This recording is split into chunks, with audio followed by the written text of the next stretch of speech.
Welcome to China Watch, the place for China experts, with the Epoch Times, one of America's largest independent newspapers. I'm your host, Terry Wu, here in Washington, D.C. Imagine the thunderous rumble of 150,000 soldiers marching towards battle.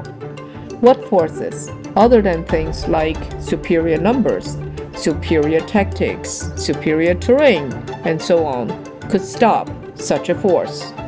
What if it were just a single musician?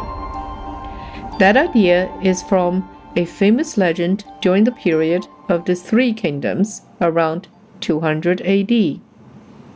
My dedicated China watchers already know the story, but it's so good I have to tell it again. This famous ruse was pulled off by the famous military strategist Zhuge Liang. He had 2,500 soldiers at his disposal in the city of Xicheng, and those 150,000 men, under the command of a rival general, approached. If you don't happen to know Zhuge Liang from the Romance of the Three Kingdoms, you may have heard of him from the 2008 movie Battle of Red Cliffs. But that's a story for another day. And what was the desperately outnumbered military strategist's response?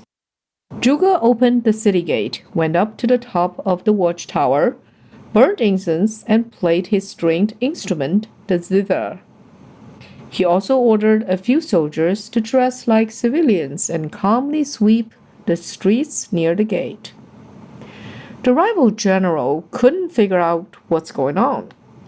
He hesitated, but eventually retreated, fearing the open gate was a trap. I still remember being on the edge of my seat when watching a TV drama depicting that very moment. After the rival general left, the camera turned to Zhuge's back, while he looked serene from the front with flowing sleeves. The back of his Taoist robe was soaked with sweat. I kid you not, I took a mental note as a teenager. I told myself to remember this moment. I should have the same stamina and inner strength to do the same at future critical moments in life. But this isn't about me. We'll come back to this later in the episode, and you will know why I am calling it out now. Zhuge Liang basically hung himself like a worm on a fisherman's hook. The gambit was, he knew the rival general so well that he correctly predicted the general would be a smart fish and knew not to bite the hook that held easy bait. That's the famous empty city strategy.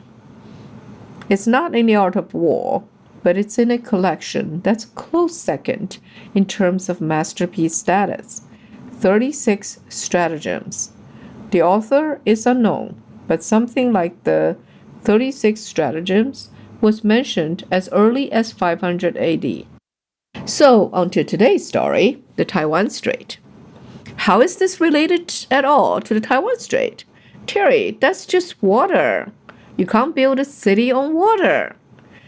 Okay, you got me. The same exact scenario probably doesn't apply. But a lot of factors are similar. I'm not saying that Taiwan is an empty city without adequate military for self-protection. I'm referring to the wide gap between the military forces on the two sides, the importance of perceived reality, and the ability to whip that up, and the pressure of 150,000 soldiers at the city gate, ready to charge. Well, except that Taiwan has a moat that Xicheng didn't have. But the Taiwan Strait itself won't deter the Chinese Communist Party. It will take a village, Taiwan, the United States, Japan, and other countries on the first island chain. Taiwan's annual military drill, the Hanquang exercise, just concluded on August 14th. Military deterrence is a very important element. In this episode, we'll talk about this year's exercise and what's next. We will also cover the broader invisible war on Taiwan. For that, I spoke with the perfect experts. Max Sung-Chi-Yu, a retired major general in Taiwan and a former dean of the Political Warfare College within Taiwan's National Defense University, and Kich Liao, associate director of the Atlantic Council Global China Hub in Washington. We discussed the highlights of the Hankwang exercise, what it revealed, and more importantly, the million-dollar question: Taiwanese people's will to fight. Let's start. Here's General Yu recapping this year's exercise and highlighting a lesser-known and very important trend he has observed. So, I think this year's highlights included showcasing Taiwan's first comprehensive application of unmanned vehicles in modern warfare, demonstrating its operational effectiveness. Secondly, the tactical methods and tactics of U.S. aid and tactical guidance were also clearly demonstrated. Another point that might have gone unnoticed in this Hankwang exercise was that while Taiwan was conducting its exercise, Japan, the United States, and the Philippines were also carrying out corresponding military exercises. This shows that exercises and drills in the Indo-Pacific region are gradually taking shape into something similar to the one theater concept proposed by former Japanese Defense Minister Gen Nakatani. General Yu noted that while Taiwan was running Hankwang, its neighbors weren't just sitting on the sidelines. Right before Hankwang 42 kicked off in early August, Japan, the US, and the Philippines had just wrapped up back-to-back drills of their own. There was RIMPAC, the giant month-long US-led naval exercise out in Hawaii, running late June through the end of July, with both Japan and the Philippines sending ships.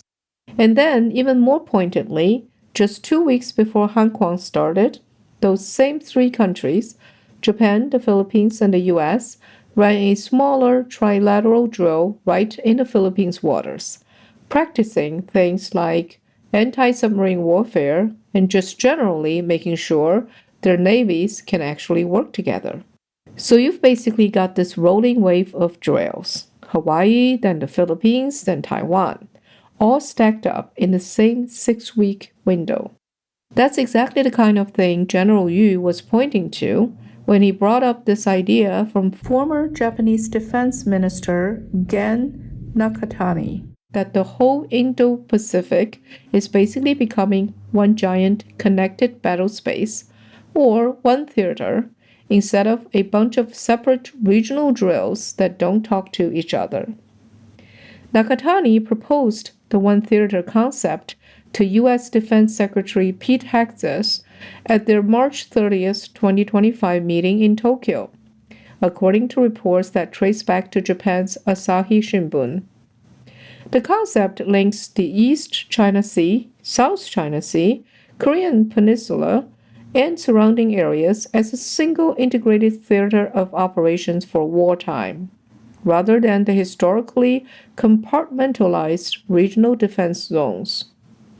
It was reportedly developed by senior Japanese defense officials in response to escalating Chinese threats. The concept of one theater of operations means that the entire Indo-Pacific region is a unified command center, a single battlefield, with Japan playing a leading role and the U.S. military implementing the overall concept behind Japan. We can view this year's Hankwang exercise more broadly. In fact, Taiwan's exercises are joint defense drills with other countries in the Indo-Pacific region's first island chain. This is clearly intended to deter China's aggressive ambitions toward its neighbors. Given China's increasing military strength, the first island chain countries are now cooperating more closely militarily.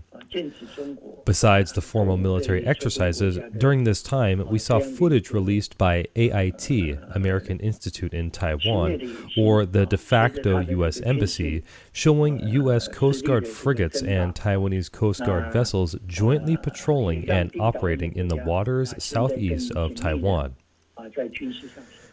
This reflects that beyond military threats, the countries are also responding to the CCP's gray zone tactics.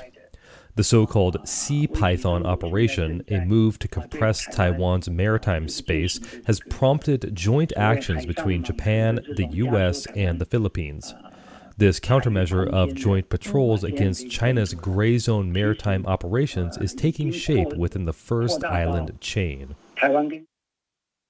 For sure, anything that strengthens the defense of the first island chain is something the Chinese Communist Party, or CCP, fears a lot. Another focus area of Hong Kong is decentralization. While decentralization was introduced as a concept 3 years ago and was widely exercised last year, this year expanded it to all levels of command and added back briefs from lower level to high level soldiers. The Russia-Ukraine and Iran wars showed us the rapid pace of modern warfare. Therefore, should the two sides unfortunately fight in a war, China will undoubtedly try every means to disrupt Taiwan's radar and communications. With communications and radar disrupted, each operational zone must be decentralized, meaning it cannot wait for orders from higher command to begin operational preparations. This means that without central directives, commanders at all levels must take proactive and assertive action within their areas of responsibility, rather than waiting for orders. Therefore, decentralization and a lack of central authority test how commanders at all levels ensure that operational missions within their areas of responsibility are not interrupted when communications are disrupted.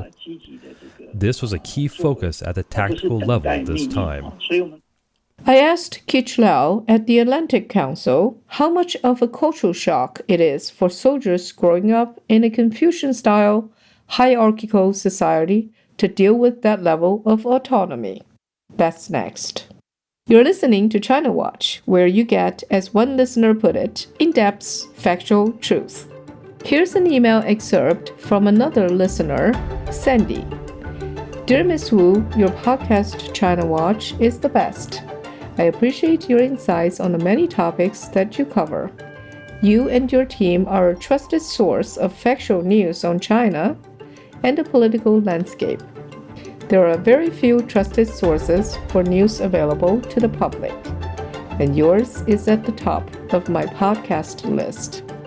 Thank you, Sandy, but lots of people are still missing out, so we need your support, and it's as easy as a 5-star review. At the same time, give us your feedback on ratethispodcast.com/ChinaWatch. Yes, we read it, and yes, we act on it.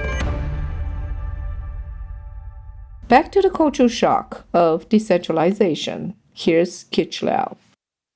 Decentralization is not just that, hey, you can go ahead and head back without my authorization now, because that used to be what decentralization means. Right now, it should be mean like, within this area, within this time frame, do whatever you needed to achieve what I told you we need to get to.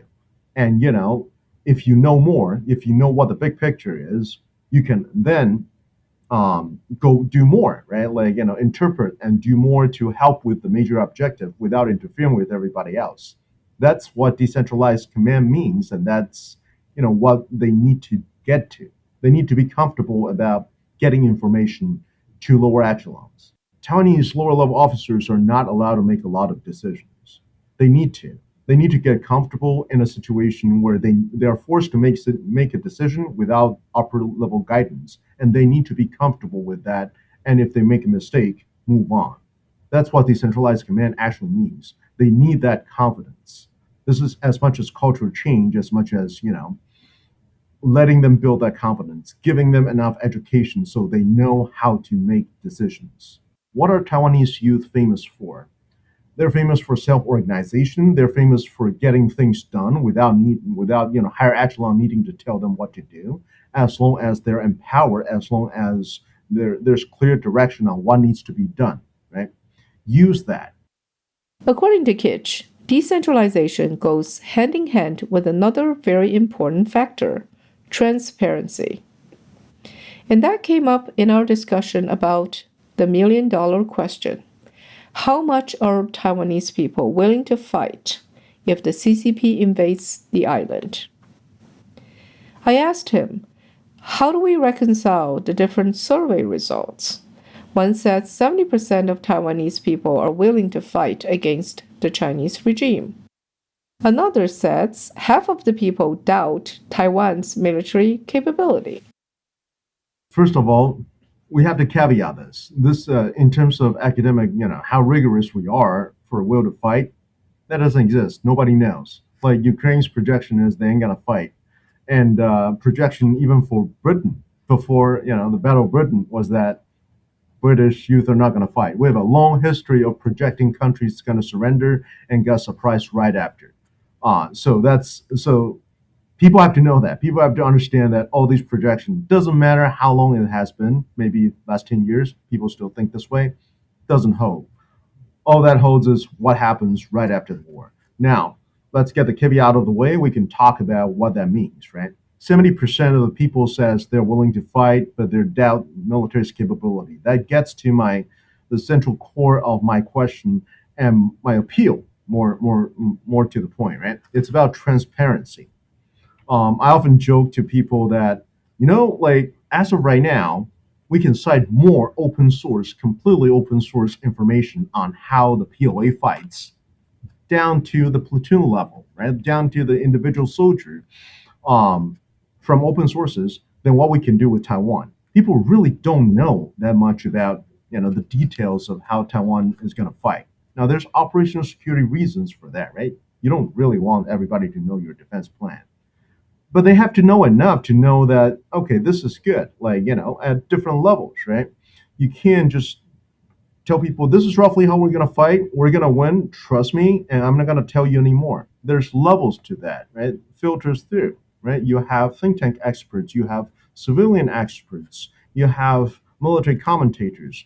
You got to filter all these through with publicly available information, authoritative information to tell people how you're going to fight, what's your plan, honest about what the problems you're encountering right now, and perhaps you'll be surprised by what sort of solutions people can actually provide you with. When you classify something, you lock out 95% of the brain power in your society, right? And most of the time, when you classify something, you can be sure, basically, the enemy still knows that. So when you classify something, the only people that doesn't know this is your own, constituents, your people. So that introduces a lot of negative issues, right? Like people tend to hide their incompetence, hide other problems, and this does not help with war fighting. So one of the things that U.S. military found out after Vietnam War, especially after the Pentagon Papers, is that a trade-off for the sort of transparency they have, the power they've given to media, allows a lot of services to basically conduct effective reform, which culminates in the success during the first Gulf War, right? During Operation Desert Storm, because people on the inside and outside could work effectively together to make sure your military actually works. What Taiwan needs right now is exactly that, right? People are willing to fight, they're willing to spend money, they just need to see the results. And they have a right to see the results. But there's a lot of vagueness in Taiwan's own legislation and in Taiwan's own governmental bureaucracy as a consequences of democratization, right? Like Taiwan's constitution, part of that, and even the legal code can be traced all the way back to the Qing dynasty, right? And this is everybody remembers this military was set up by a dictatorship. Not until very recently it transitioned into a democracy. A lot of things are still set up that way, right? It needs to change. It needs to be a democracy's military, which means communicate with your stakeholders, which means you're going to have friction with your people, but you need to spend a lot of your efforts just on this strategic communication. Now, everybody knows this.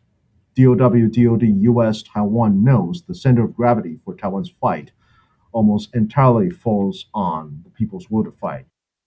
What if the world is surprised that Taiwanese people proved to be such an easy target that the majority of the society just surrendered to the mainland without a fight? Kitch gave a specific scenario that was quite convincing to me. This is a very specific scenario, but this might be sufficient to dispel some of the doubt that you were talking about earlier. What China wants to do is very specific. That's why they focus on quarantine.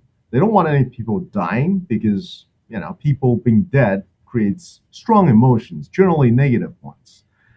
They want to inconvenience the Taiwanese people, right? Like I can't get the food I want. I can't get all the stuff I ordered from AliExpress. I can't get like things I order from Taobao. That's annoying, and I ran out of food. I can't get the meat I want. I can't get the sake I ordered from Japan. You want to inconvenience them, and it's all the government's fault. That's what China is trying to do. If war were to actually start, right? And if we look at which age gap, which demographic, demographically speaking, which demo is actually like most pro-China and against the war, you're talking about people in their 40s and 50s and 60s, right? They all got kids. Some of the polls done in the past year or so actually indicate while the overall will to fight might have dropped a couple percentage, the will to fight for the relevant age gap, right, age group, like from 18 to 27, goes up a lot. Young people are willing to fight. So those are going to be the people who's fighting. Imagine, if you will, the war starts. These people are fighting on the front lines. They start dying. And the 40, 50, 60-year-old are their parents. So the parents saw the kids are dying at the front. They don't want them there. They try to prevent them from there. And they died anyway. Do you think it's more likely that they're going to surrender to the Chinese or they're going to be pissed off? Right? So that's my counter to this. The people who matter wants to die, the people who care for them, they ain't gonna just join up because they thought, hey, my son's dead anyway. Let's just surrender. Right? So that's just unlikely to happen, in my opinion. Kitch thinks transparency can help disperse doubts. But that's an area the Taiwan government has known for a long time but hasn't done enough. We've known this for 20, 30 years, but very little has been done on this, right? Especially from the military side. Government try to tell people we'll fight, our military is great, U.S. support us, and fight disinformation on a lot of things. But honestly, you got to ask the people, what do you want to know? Instead of telling them, right? This is irrelevant, but this is marketing 101, right? Don't try to be smarter than your audience. Ask them what they want to know instead of trying to tell them what you want them to know. So I just want to leave everybody with one message: transparency on Taiwan's military, Taiwan's civil military relations, that bureaucracy is crucial. It's very crucial for people's confidence in whether the military is going to work and thus their will to fight. We just talked about people got called up for reserve. Now, every Taiwanese military age male got called up to serve for 11 months to 2 years, depending on where you are.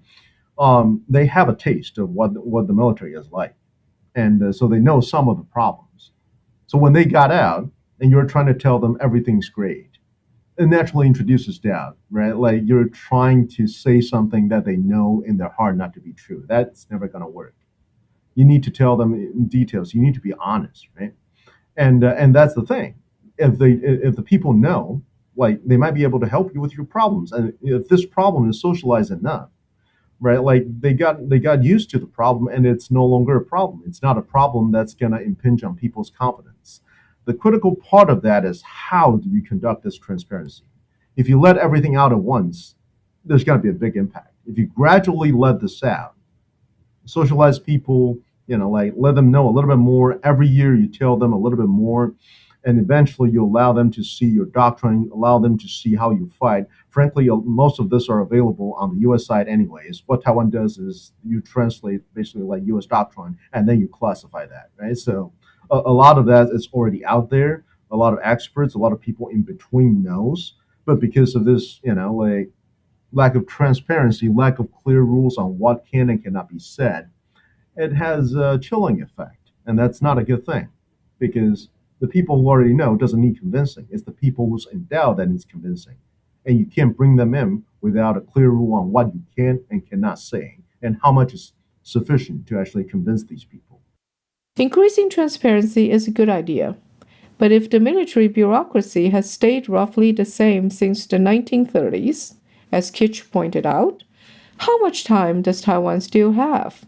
I couldn't resist but to ask him the cliche question of the 2027 window.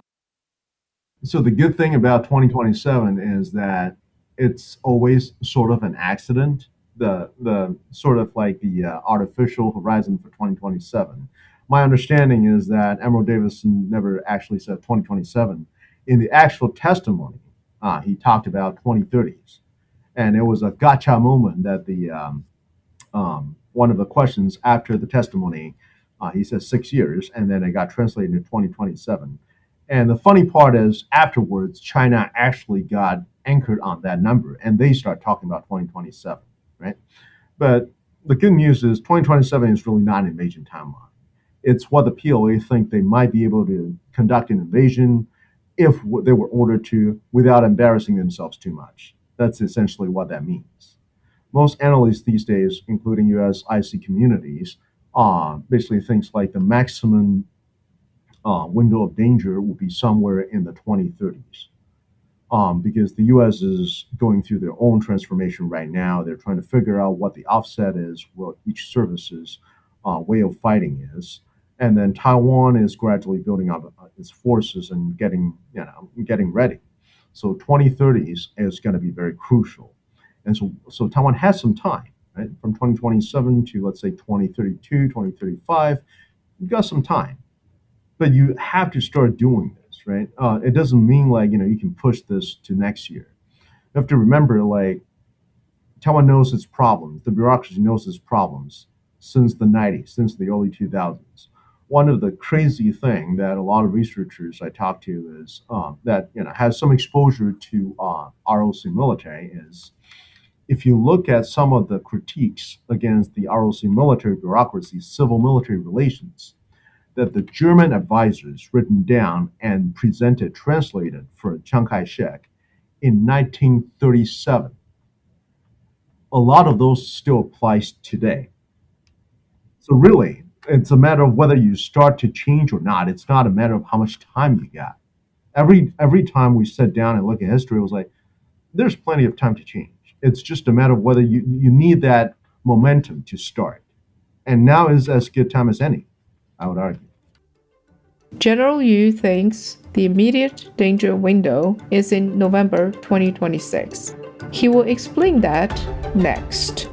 By the way, China Watch is a weekly show with new episodes every Monday evening.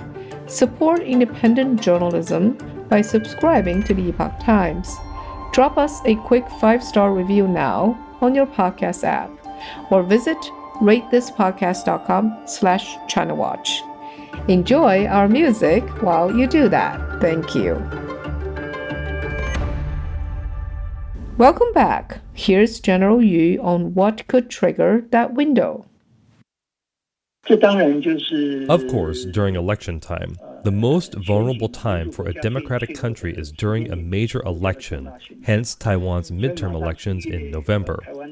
Many people are now speculating that if the ruling party suffers a crushing defeat in November and a pro-China regime comes to power, then that would meet China's expectations. They might intensify their united front efforts, using internal disintegration to subdue Taiwan without a fight. If the ruling party remains in power in the midterm elections, and this rule remains unshaken, it could affect Xi Jinping's upcoming fourth term. Therefore, when unification faces significant setbacks, the option of armed struggle might increase, and the probability of such a possibility rises. General Yu, who's a former dean of the Political Warfare College, further explained the underlying framework in his consideration. I thought it was a simple yet profound analysis, straight to the core of the issue. I believe the Chinese Communist Party's rise to power was originally based on armed struggle and the United Front. It's an interactive approach. As the first island chain increasingly forms a collective security defense mechanism, the cost of achieving China's so-called unification by force becomes increasingly high. When armed struggle proves ineffective, the CCP will turn to the United Front. This united front, as we can see, has already infiltrated and gained control of Taiwan's legislature. It has now comprehensively blocked Taiwan from using special budgets to purchase military equipment, and Taiwan is now pushing for significant cuts to the defense budget. Therefore, for Taiwan, this internal Trojan horse-like invisible war is actually more dangerous. This is why the Taiwanese government emphasizes societal resilience, the need for public organization to strengthen psychological resilience. These are all happening simultaneously. Therefore, it's difficult to conclude that China intends to invade Taiwan directly by force. It's more likely a combination of methods applied interchangeably to see which is most advantageous. When a united front truly fails to achieve its goals, the CCP will not rule out using force. That is the correct interpretation. However, until complete unification proves ineffective, I believe the CCP will still heavily utilize the United Front to supposedly dismantle a strong fortress from within. This is also what Xi Jinping is concerned with, because this method will render the first island chains defending Taiwan irrelevant. Therefore, this is something Taiwan needs to be more vigilant about. As for a Taiwanese military invasion, given Taiwan's current island warfare capabilities, unmanned aerial vehicle deployments, and the collective security and defense mechanisms within the first island chain, tangible military warfare is actually a secondary threat to Taiwan at this stage. The real threat comes from within, from the invisible, and the inability to differentiate between friend and foe. This is Taiwan's greatest threat.